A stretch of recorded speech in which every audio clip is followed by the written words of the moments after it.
This is pure cinema.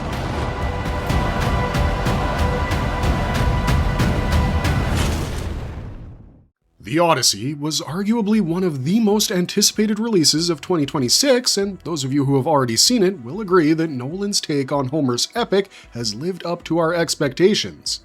Sure, the director took some creative liberties and interpreted things a little differently, but the product as a whole is nothing less than marvelous. On that note, how about, hitting that subscribe button? It would mean a lot to us, and you'd get to see more videos like this. Anyways, what is it that makes the Odyssey so damn special? I mean, Nolan movies have always been pretty much a big deal, but the buzz about Odyssey, it's on a whole nother level. And I guess it's justified if you look at all the blood and sweat and genuine hard work that went behind realizing this dream of a film. Nolan told Time magazine that several avenues opened up after the success of Oppenheimer, and that's when he realized he could take the leap. To quote, "And what had never really been done is a cinematic telling of the Odyssey with all of the capacity of a large-scale Hollywood studio production. It's an odd gap in movie history." And he was right. So, as a result, Nolan left no stone unturned in making the Odyssey a massive film, and these behind-the-scenes details will convince you just how far he went to fulfill his lifelong goal. It's going to be a good one, so let's get right into it. Part of what I've been doing in my films over the years, whether you look at Odyssey is the first film to be shot entirely on IMAX camera. We all know about Nolan and his love for IMAX cameras. He shot significant portions of Oppenheimer on IMAX, but Odyssey is the first feature film to have been completely shot on these cameras. Yup, from beginning to end, the director relied entirely on IMAX cameras only. So what's the big deal about that? Well, you see, IMAX cameras are known for capturing ultra-high resolution images, and traditional ones use 65mm negative film, which creates a larger image area, roughly 10 times more than the standard 35mm film. Moreover, each frame offers extreme clarity, and the details don't get blurred on the big screens. Also, the aspect ratio is almost a perfect square, as opposed to the widescreen rectangle that we're used to. It sounds great, but using an IMAX camera is a real pain in the ass. For starters, they're extremely heavy, weighing somewhere between 100 to 240 pounds. The cameras also require heavy-duty tripods and specialized crew to maneuver them, and on top of that, the IMAX camera creates a deafening sound from the internal motors pulling the large film strip, making it nearly impossible to shoot dialogue scenes. And the biggest difficulty of all is that a standard film mag can only hold about 2.5 to 3 minutes of footage before it has to be reloaded. That means Nolan couldn't shoot scenes that lasted longer than that. Yup, Nolan and his crew and cast went through all of this trouble to ensure what we behold on the screen is pure magic. However, he didn't use a traditional IMAX camera, which toned down the problems to an extent. He told the Los Angeles Times, "The difficulty was that the large 70mm IMAX camera was so noisy that intimate dialogue scenes were impossible." Thus, Nolan approached IMAX executives David and Patricia Keeley to make an IMAX camera that would dampen loud noises, and the IMAX engineers spent more than a year redesigning them. The result was a new, quieter, and lighter 70mm IMAX camera, which used a soundproof housing known as the Blimp, and this new camera was codenamed Keeley.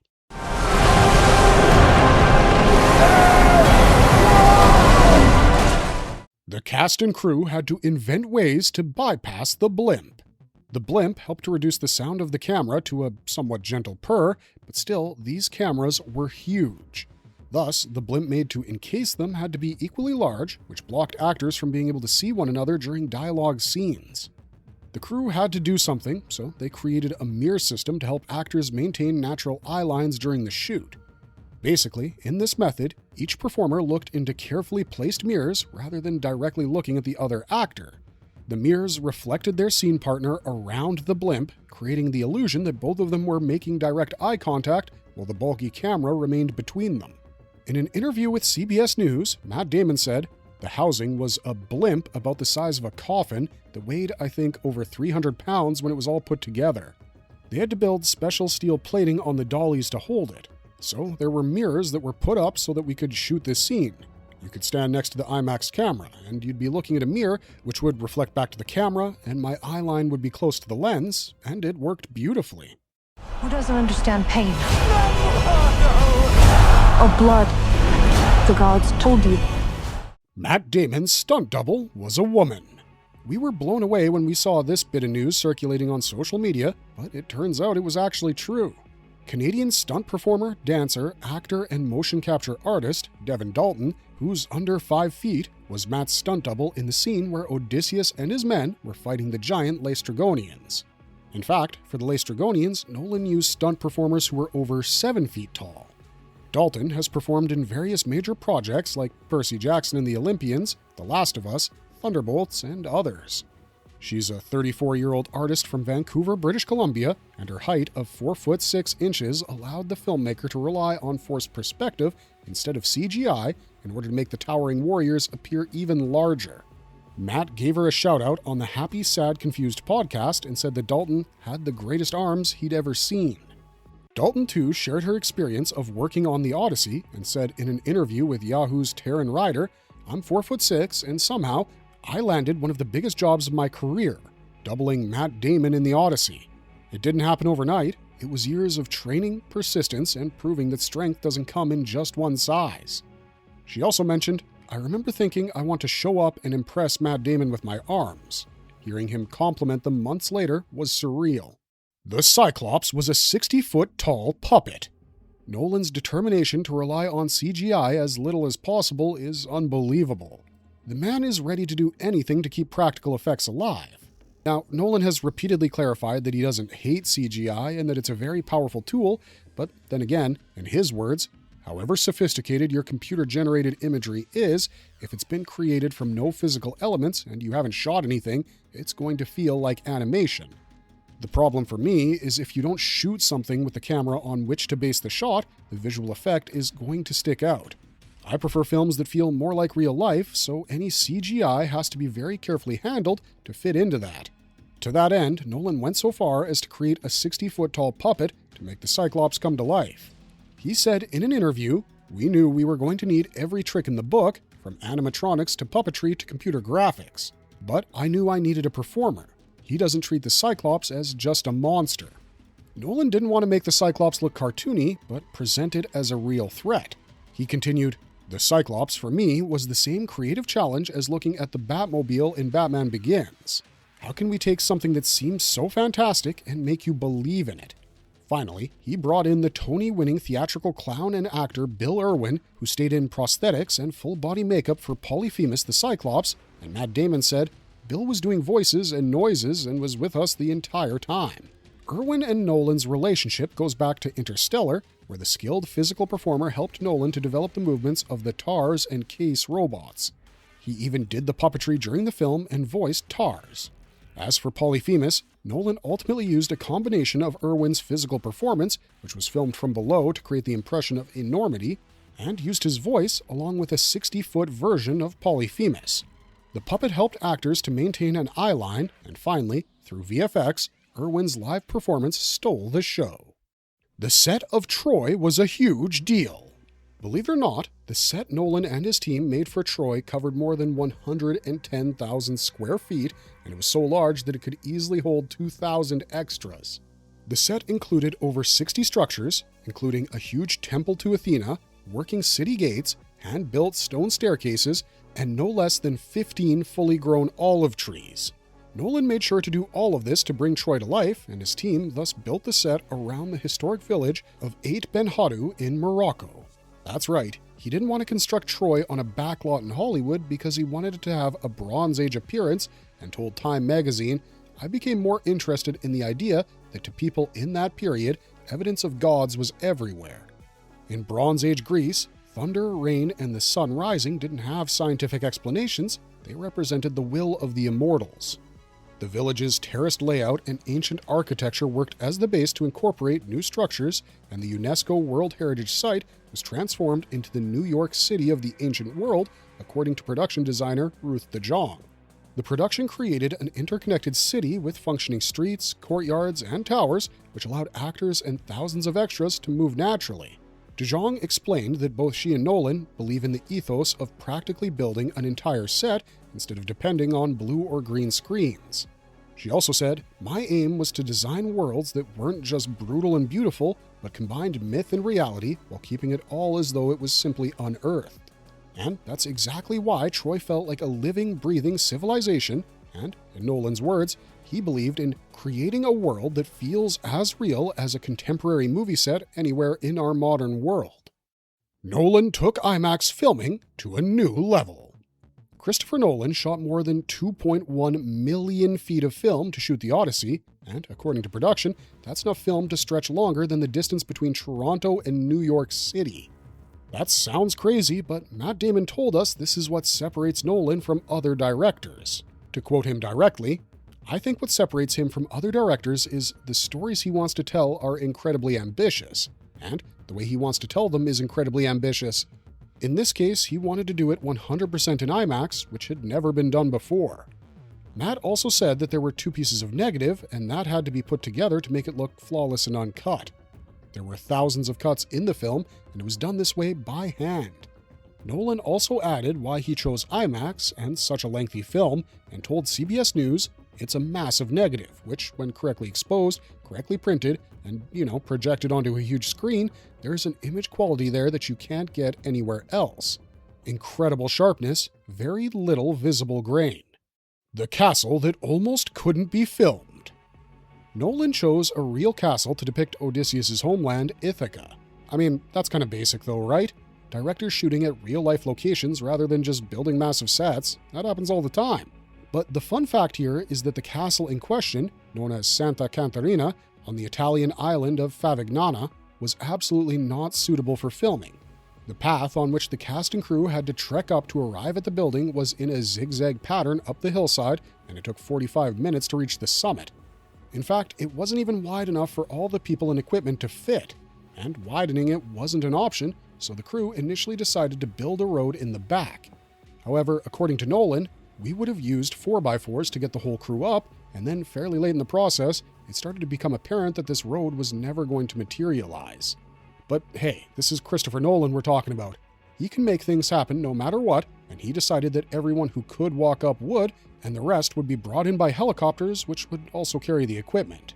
He stated, "In the middle of our shoot, we had a location for 2 weeks where the crew had to start at the bottom of this path at call, then go 900 feet up in the air at whatever pace they could manage. Ultimately, his crew had to build a platform on the mountainside by using scaffolding for lunch." Charybdis was created carefully. In Greek mythology, Charybdis is a sea monster who appeared alongside the sea monster Scylla as another challenge for Odysseus.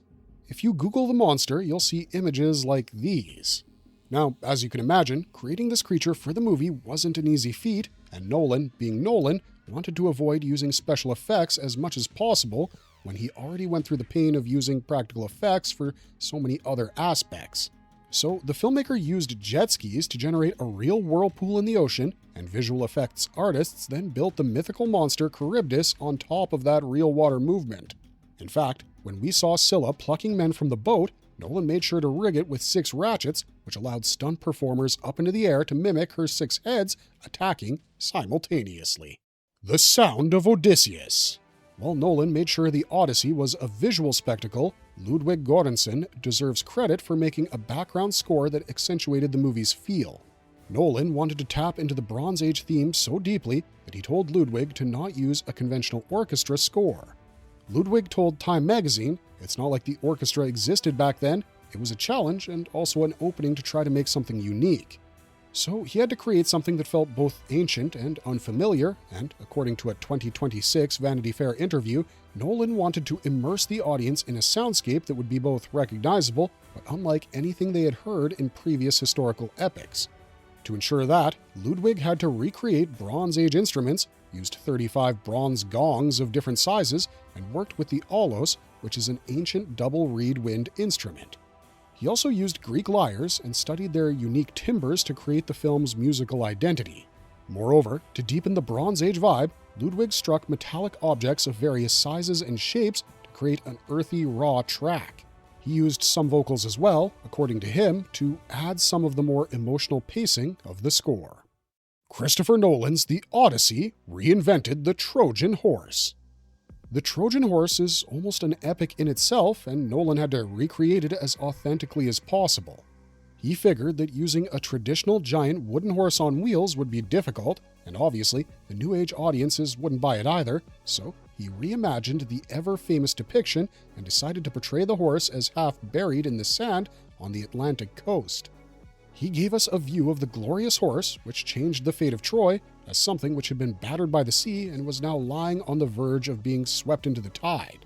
Nolan explained how he came up with the idea of the fallen horse and said, if the horse were sinking into the sand and about to be swept away by the tide, the Trojans would never believe there could be anybody in there.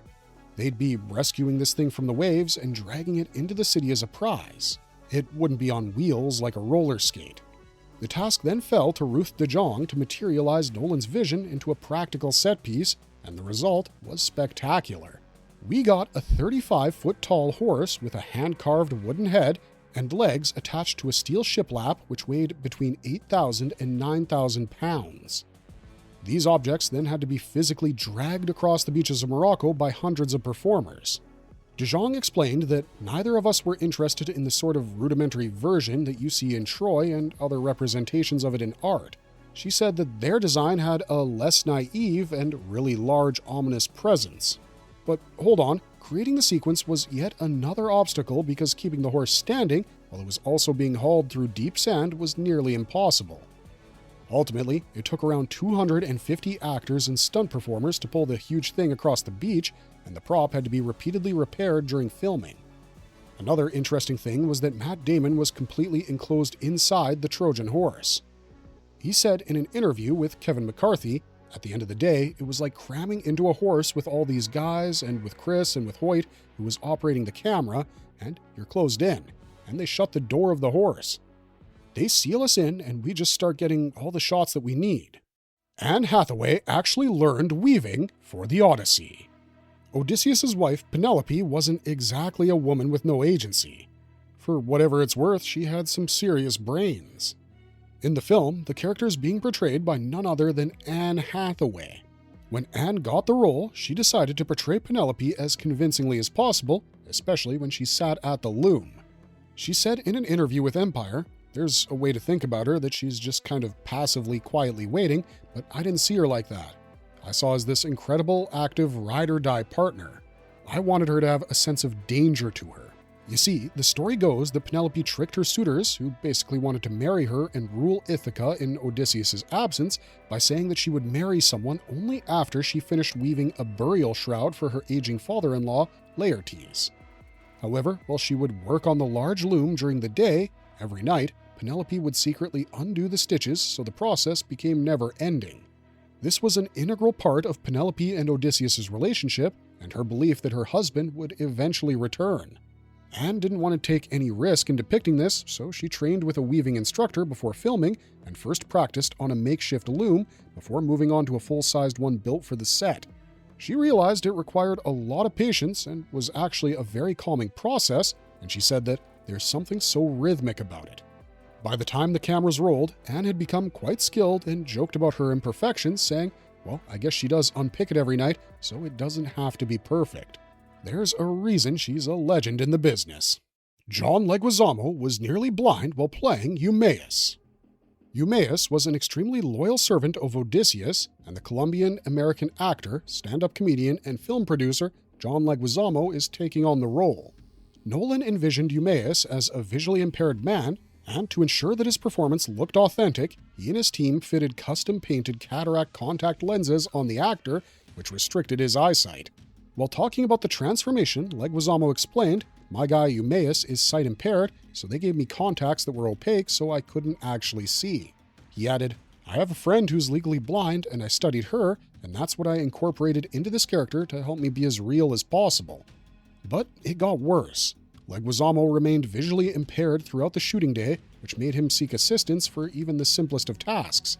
As he recalled, and I quote, "Not being able to see for 12 to 14 hours a day. Like, I couldn't see my phone, I couldn't read, I couldn't call." Crew members had to guide Leguizamo to meals, escort him to the bathroom, and even help him move around the set. The experience ultimately took a mental toll on him. He said, "When I was alone, I just had to be inside my head because that's all I had. too much time with my own thoughts. It's a dangerous thing. But sadly, that brings us to the end of our list. Every day, it seems like we're getting some new detail behind the making of the Odyssey, and once you watch the film, trust me, these little stories will make you look at the entire experience differently.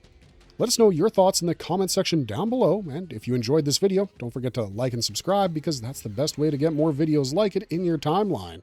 Otherwise, thanks for watching, stay safe out there, and we'll see you next time.